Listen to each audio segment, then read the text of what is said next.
மஞ்சு விரட்டு வந்தாச்சு. சூரக்குடினாலே எப்பயுமே பெருமதே. நம்மகிட்ட கரெக்டா இருந்தா பொறுத்தா இல்லாட்டி மண்டபுலாம் சால்னாவே. கிட்டத்தட்ட ஒரு 100 வருஷத்துக்கு மேல அதை நடத்திக்கிட்டு இருக்கோம். சூரக்குடி மஞ்சட்டுனாவே இந்த சுற்று வட்டாரத்தில் மிக முக்கியமான மஞ்சட்டு எங்க மஞ்சட்டு. சூரக்குடியில சமத்துவ பொங்கல்ங்கிறது சூரக்குடியில ஆண்டாண்டு காலமா இங்க எங்கேயுமே இல்லை. இன்னைக்கு தான் தமிழ்நாட்டில் சமத்துவ பொங்கல்லாம் சொல்றாங்க. அந்த காலத்துல எல்லா இனத்தவர்களும் சிறப்பா இருக்கு, சரியான கூட்டமா இருக்கு, பயங்கரமா பண்ணிருக்காங்க. பூரா மாடு பாய் பாயின்னு பாயுது.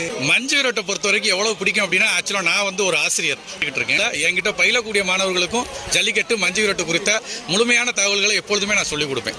மஞ்சு விரட்டுனாவே நாங்க மஞ்சு விரட்டுக்கு பேர் போனவங்க, அதே மாதிரி கபடியிலையும் பேர் போனவங்க. மஞ்சு விரட்டு எங்களோட முக்கியமான ஒரு அங்கம். ஆடுகளுக்கு மரியாதை அந்தந்த தொழில் காரண பிரகாரம் 9 காரணக்காரர்.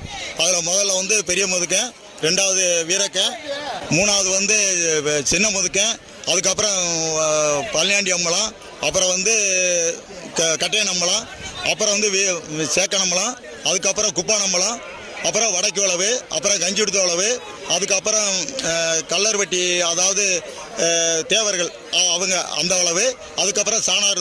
கடைசியாக 11 தொழுவுகளும் திறந்து கிராமம் எல்லாத்துக்கும் சாமியும் கிராமம் போய் 13 பேருக்கு வருஷ பிரகாரம் அந்த அம்பலக்காரங்கிற 13 பேருக்கு